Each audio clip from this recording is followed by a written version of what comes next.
الفنانة العظيمة نبيلة عبيد سميت ولقبت بنجمة مصر الأولى بسبب إنها كانت بتنافس الزعيم ونادية الجندي والجيل ده كله على مستوى الإيرادات، غير إن أفلامها عايشة وليها أهمية وليها أفلام من أهم الأفلام في تاريخ السينما المصرية زي كشف المستور والراقصة والسياسي والراقصة والطبال وأفلام تانية كتير عايشة من بداية الألفية الجديدة. في نجم عمل نفس المعادلة دي بس ليه حتة زيادة إنه الأول في الإيرادات وملوش منافس غير واحد وكلنا عارفين هو مين. لو مشفتش الفيديو بتاعه روح شوف من الرأي اللي فوق دي. ما علينا، فالنجم ده يستحق وبجدارة لقب نجم مصر الأول في الألفية الجديدة، والنجم ده هو كريم عبد العزيز. فازاي كريم عبد العزيز بقى أنجح فنان في الألفية الجديدة؟ فالسلام عليكم، أهلا بكم في برنامج الفيلم. انزل بالتتر يا ابني.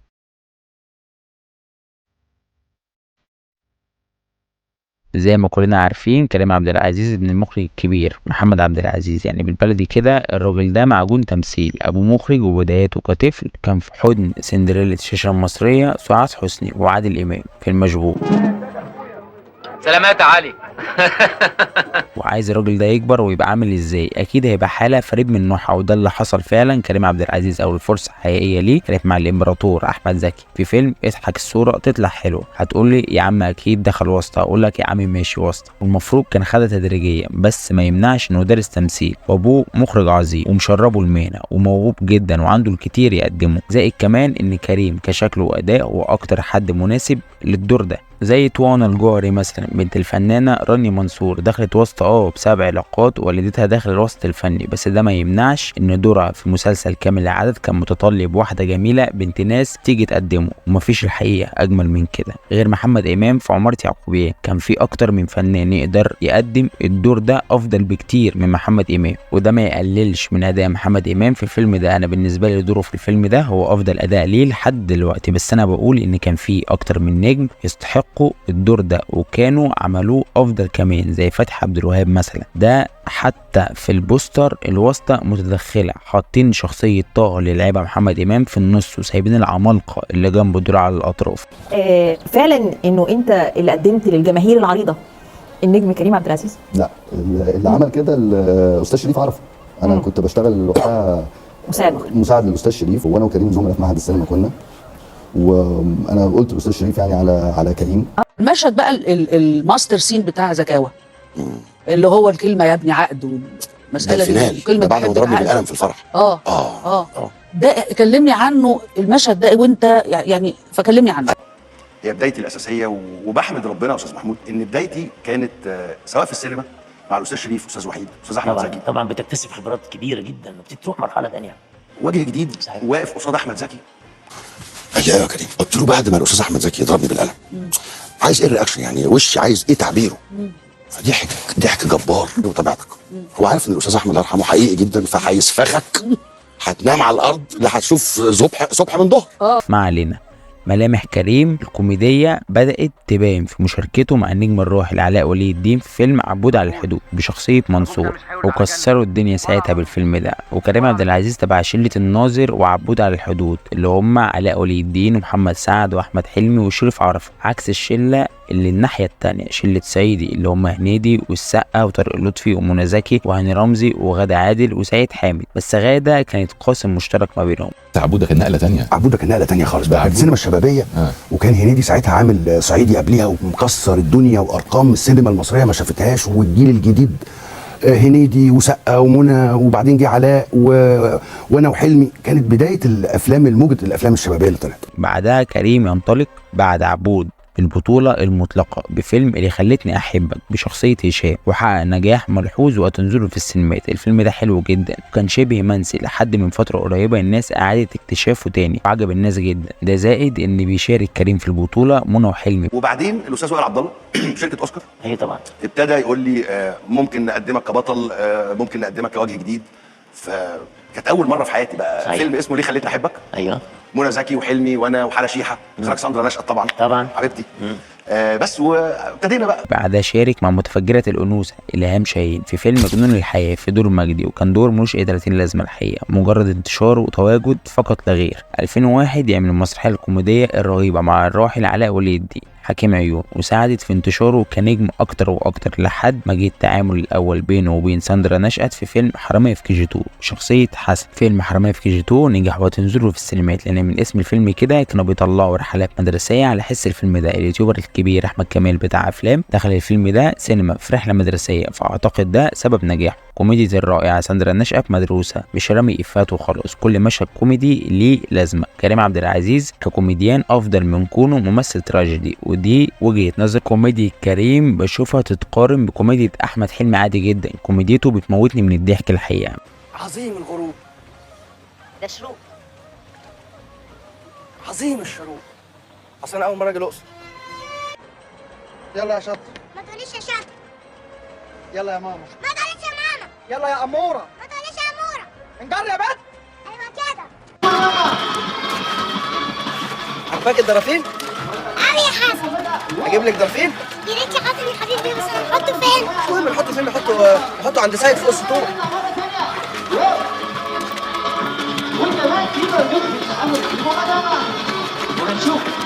قال لها يا بيبي 3 مرات يا سيد، 3 مرات.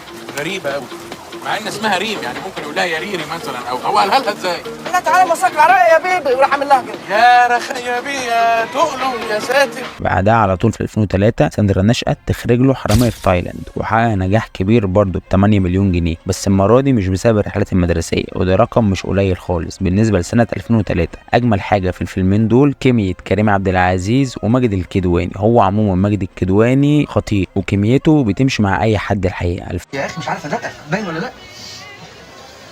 بعد إذن حضرتك ثواني كده كده راح خلاص مفيش حاجة. يلا بنوية ديزل. لا بنوي ايه؟ بنوي يبقى على الدنيا السلام كتير. اديني فرصه افتح المطبخ. ايه اللي بقى مش عامل لي عصبي؟ 2004 بقى كريم عبد العزيز بيقدم فيلم من انجح الافلام الكوميديه في الالفيه الجديده، بالعظيم حسن حسني، برامز جلال، بغادة عادل، بمحمد لطفي. فيلم الباشا تلميذ بشخصيه بسيوني عبد السلام بسيوني. اسمك إيه يالا؟ بسيوني. نعم بسيوني عبد السلام بسيوني. ايه؟ حد عنده اعتراض على الاسم؟ كفايه بس مشاهده اللي بتجمعه بعمنا حسن حسني تضحك المكتئب يعني. بص هو في المشهد ده اصلا بيضحك، الله يكون في عونهم والله. فيلم الباشا تلميذ حقق نجاح كبير، حقق 7 مليون و200 الف، وبيبدا كريم يطلع تدريجيا وسط مجزره ايرادات بين محمد سعد اللي كان محتل السينما ساعتها، وهنيدي، وعادل امام.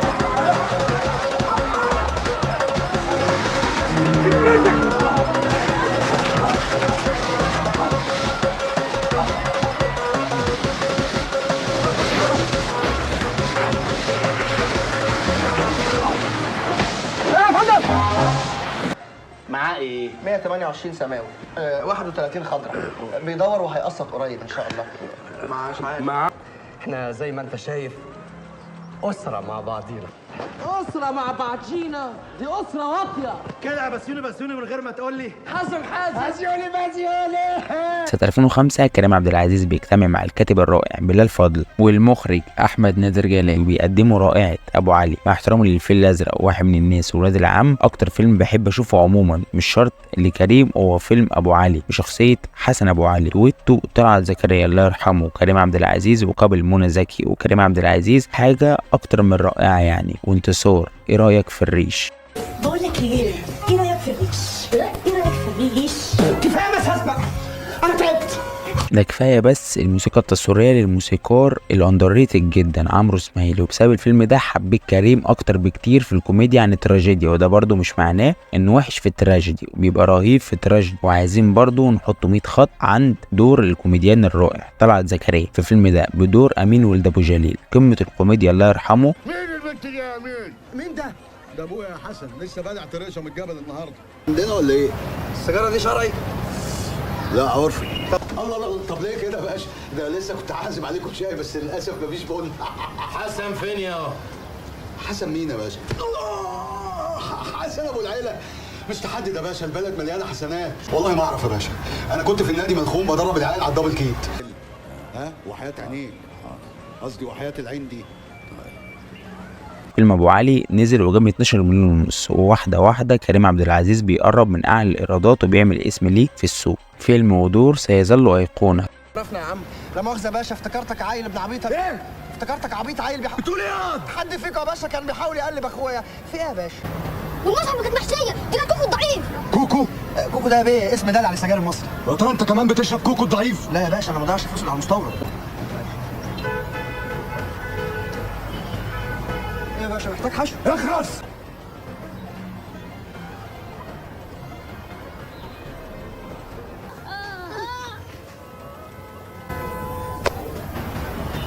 انت سوكا حبيبتي؟ عايزه. تبقى انت سوكا. طب انا عايزك تثبت. انت ضربت اخويا يوسف ليه؟ كيف كده؟ كيفك احنا بنحشش؟ انت زي اما صبيان بتتفرج على الحاجات دي. انا من بكره هكلم الراجل بتاع الوصله يشيل المحطه. ولا المحطه دي اسمها ايه؟ مولتي. ايه؟ مولتي. كم مره قلت حرف الدال ده نمسك فيه؟ انت حر هتبقى انت. يا عمري قلبي يا قلبي حياتي بالله.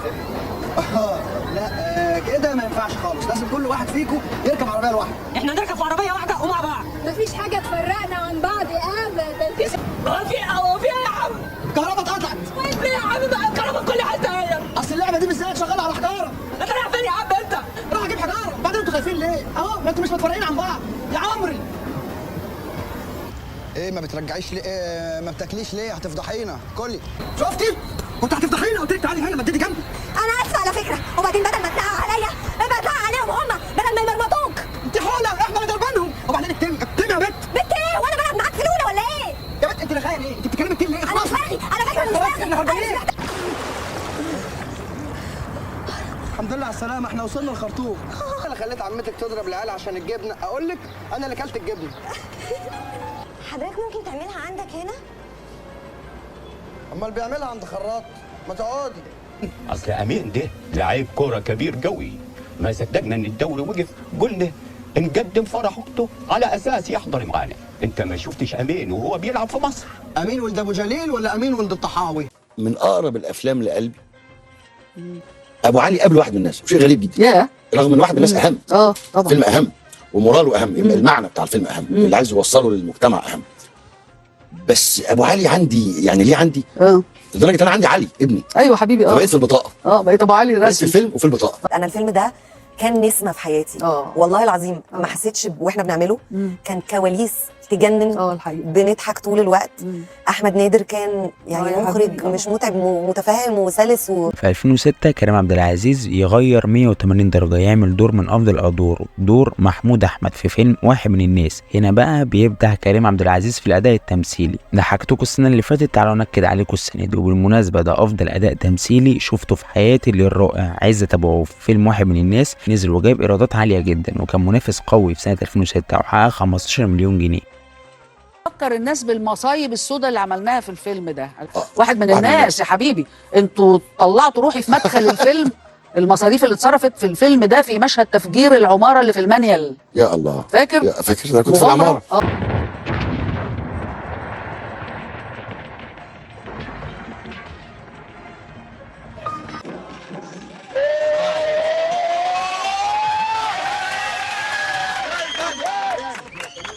نفس السنة بيقدم فيلم مش واخد حقه بتاتا، وهو الفيلم الكوميدي الرائع في محطة مصر. حتى ما خدش حقه لما نزل سينما، حقق 6 مليون جنيه فقط.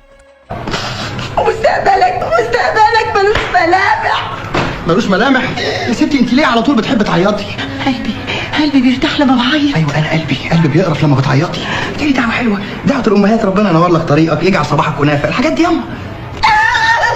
لا اله الا الله. في 2007 بيقدم كريم فيلم انا شايف انه مش واخد حقه تماما، انه ما بيتعرضش خالص على اي قناه، نادرا جدا يعني. لو سالت حد على فيلم خارج عن القانون هيقول لك هو كريم عبد العزيز عمل فيلم اسمه خارج عن القانون. عموما فيلم خارج على القانون فيلم كويس جدا من ناحيه الاكشن اللي معمول بطريقه حلوه جدا من المخرج احمد نادر جلال، واداء كريم عبد العزيز لشخصيه عمر علي الوكيل كان اكثر من ممتاز الحقيقه. فيلم خارج عن القانون حقق ايرادات عاليه جدا في سنه 2007، تفوق على محمد سعد في الايرادات وحقق 19 مليون جنيه. في 2009 بيقدم كريم عبد العزيز الفيلم الرائع اللي من اخراج الرائع شريف عرفة، وهو فيلم ولاد العم بشخصيه مصطفى. انا بشوف ان افضل من مثل دور الضابط في السينما المصريه هو كريم عبد العزيز، مش الضابط بتاع الاختيار، لا كده الاختيار ده مش محسوب علينا مسلسل. افضل من قدمه من ناحيه الاداء، بالذات اداؤه في الفيلم ده كان عالي قوي الحقيقه، بشكله وبمظهره من طلته بس كده انت شايف باشا، هو باشا السينما المصريه. فيلم ولاد العم عالي شويه حلوين عن فيلم خارج على القانون اللي اتعمل من وجهه نظري بطريقه عالميه لانه من اخراج المبدع شريف عرفة. غير كمان ان الفيلم بيتكلم عن القضيه الفلسطينيه وفشخنا دانيال اليهودي الصهيوني ابن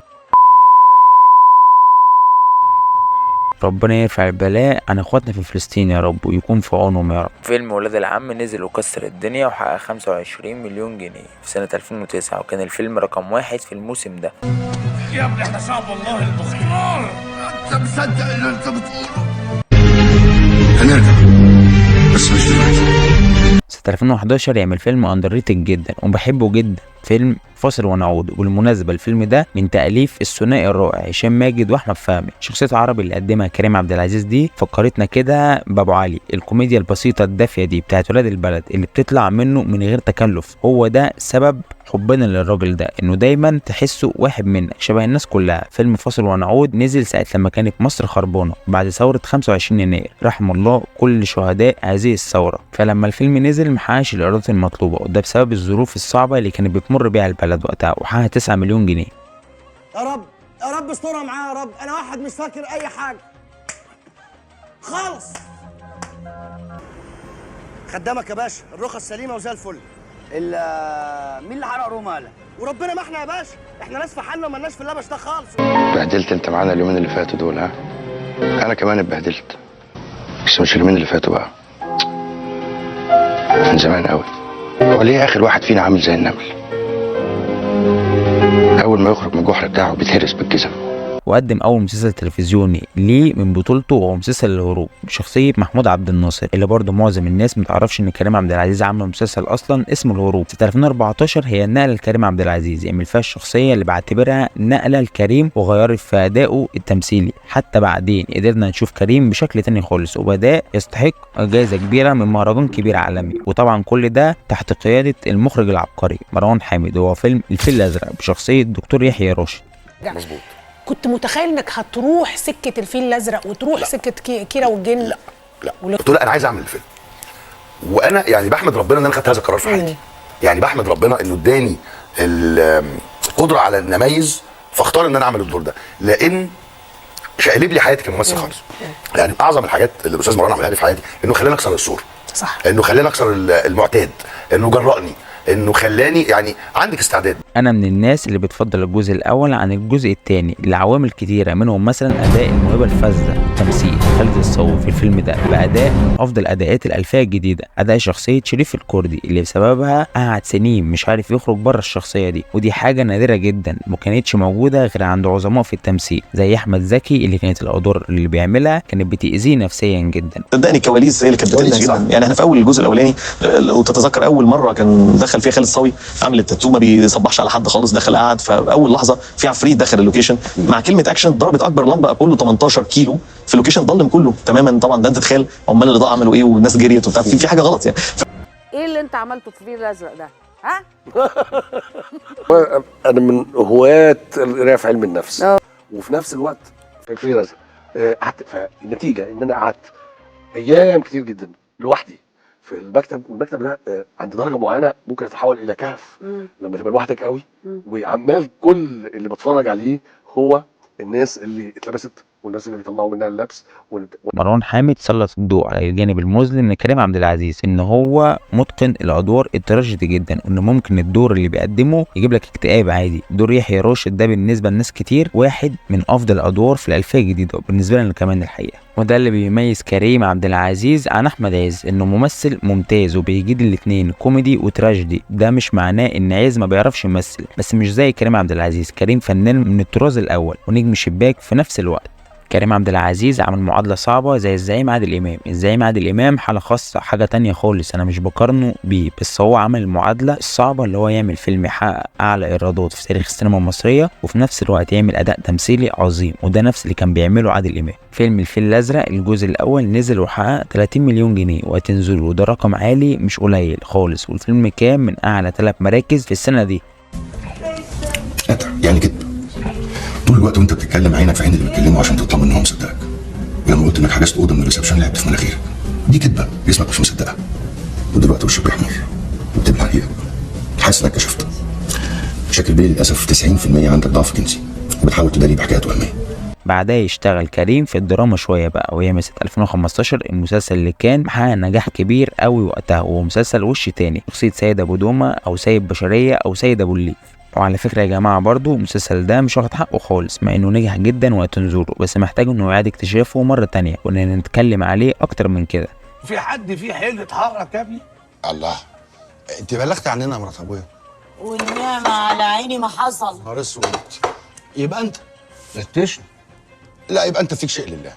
2017 بيقدم في الدراما التلفزيونيه اكتر مسلسل اتطلب منه جزء تاني، وليه جماهيريه وعشاق بالملايين، وبيتمنوا ان صناع العمل بتاعه يقدموا جزء تاني منه، وهو مسلسل الزيبق بشخصيه عمر صلاح الدين. انا من اكتر المحبين لدويتو كريم عبد العزيز وشريف منير، احب جدا اشوفهم قصاد بعض، وبالذات المسلسل ده علق قوي من ظهورهم مع بعض في عمل واحد، انك هتشوف حاجه رهيبه. اتمنى ينجزوا ويعملوا لنا الزيبق 2 في اسرع وقت. في 2019 كانت سنه منافسه قويه بين احمد عز وكريم عبد العزيز على شباك التذاكر. كريم بنادي الرجال السري اللي حقق 56 مليون جنيه، والفيل الازرق 2 اللي حقق اعلى ايرادات في تاريخ السينما المصريه وقتها ب 103 مليون جنيه، وعز بالممر اللي حقق 74 مليون جنيه، وولاد رزق 2 اللي حقق 101 مليون جنيه. ومن هنا بدات منافسه كريم وعز. سنه 2021 بيقدم كريم عبد العزيز مع صديق عمره ماجد الكدواني فيلم البعض لا يذهب للمأذون مرتين بشخصيه خالد مختار، وحقق 43 مليون جنيه ايرادات في الوقت ده. في 2022 كريم عبد العزيز بيجتمع مع عز مع مروان حامد في فيلم واحد، وبيعملوا رائعه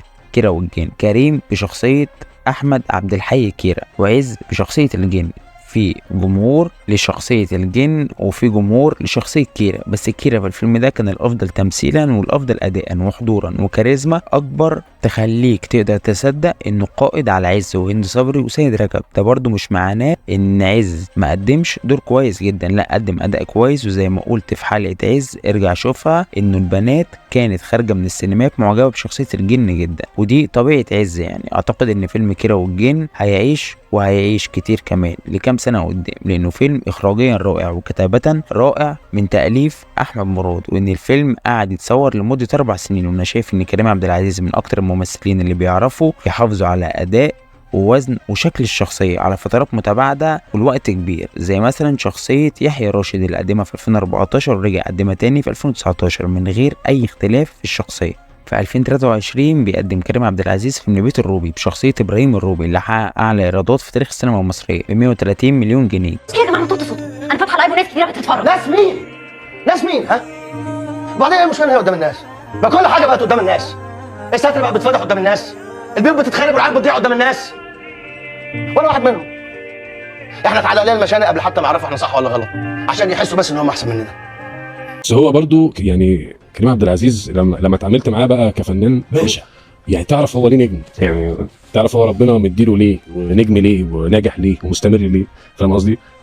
نضيف تماما، سالك تماما، ابن ناس فعلا، يعني فاهم قصدي؟ ما عندوش مشاكل يعني. كريم عبد العزيز انجح ممثل لان في اعلى 5 افلام في تاريخ السينما المصريه من حيث الايرادات هو ليه منهم 3، وهم كيرة والجن والفيل الازرق 2 وبيت الروبي. ولحقوا مؤخرا من حيث الايرادات عز بعد نزول ولاد رزق 3. مين من ممثلين الزمن ده لو كان موجود ايام سينما سبعينيات كان بقى رقم 1؟ كريم عبد العزيز. اشمعنى؟ ربنا مديله فطريه وعفويه وذكاء وقبول وكاريزما وموهبه. ما علينا. اخر عمل لكريم عبد العزيز هو مسلسل الحشاشين. بعيدا بقى عن كل الجدل والرغي اللي حصل في رمضان ده عن مسلسل الحشاشين، انه كان في ناس بتقول ان في ممثلين يستحقوا الدور ده اكتر من كريم، بس انا من وجهة نظري ان افضل مسلسل في رمضان هو الحشاشين، واعلى وافضل اداء تمثيلي تروح لاحمد عيد عن دور زيد بن سيحون، وكريم عبد العزيز عن دور حسن بن الصباح. اداء رائع من الراجل ده بدون اي تكلف، وبالذات الحلقه الاخيره والمشهد الاخير لحسن الصباح علق جدا من مستوى الاداء التمثيلي لكريم عبد العزيز. مشهد من اصعب ما يمكن، مش اي حد يقدر يقدمه الا لو كان فنان من طراز الكبار، مشهد يدرس. حاليا كريم عبد العزيز محمد رمضان. كريم عبد العزيز بتهرجي. كريم عبد العزيز كريم عبد العزيز في رمضان حسيت ان نور الشريف ما ماتش، ولا احمد زكي مات، ولا حسيت ان هو بيشيل الوسط الفني على ايديه، بيتحط مكانهم. حسيت ان الوسط الفني تقيل بكريم عبد العزيز. في بدايه الحلقه كنا بنتكلم عن نبيلة عبيد، وانها ليه لقبت بنجمه مصر الاولى عكس نادية الجندي اللي لقبت بنجمه الجماهير، ان افلامها كلها تجاريه ونادرا لما تلاقي في المعاش نادية الجندي. هو بس كان بينزل يكسر الدنيا في شباك التذاكر وبس كده، عكس نجمه مصر الاولى نبيلة عبيد. الفنان البطل المطلق مش لازم بس يكون كاريزماتيك وشكله حلو، لكن كمان لازم يبقى مثقف وعنده ذكاء في اختيار ادواره عشان يقدر يستمر في نجاحاته اللي بيقدمها. والمثال الاشهر على ده هي نجمه مصر الاولى نبيلة عبيد، اللي كانت حريصة ومؤمنة انها تشتري اعمال روائية بتحمل رسالة مهمة وتحولها لافلام سينما رغم جرأة بعض المواضيع وعمقها، لكن انها كانت بتحقق اعلى ايرادات في السينما وقتها. تخيلوا معايا ان نبيلة عبيد حولت 8 روايات للكاتب الكبير احسان عبد القدوس لافلام، ابرزهم الراقصة والسياسي والراقصة والطبال وايام في الحلال والعذراء والشعر الابيض. ونفس الكلام ده يطبق على نجم الشباك الاول ونجم مصر الاول في اخر 20 سنة، او بمعنى اصح في الالفية الجديدة، وهو نجم الشارع كريم عبد العزيز. اتمنى كريم عبد العزيز يستمر في تقديم افلام اقوى واقوى. شكرا ابو علي، شكرا كريم عبد العزيز. وبس كده، انزل بعمل لايك واشتراك والحاجات الجميله دي. كان معكم يوسف وائل من برنامج الفيلم. انزل بتسر النهايه. النجم الكبير الميجا ستار كريم عبد العزيز.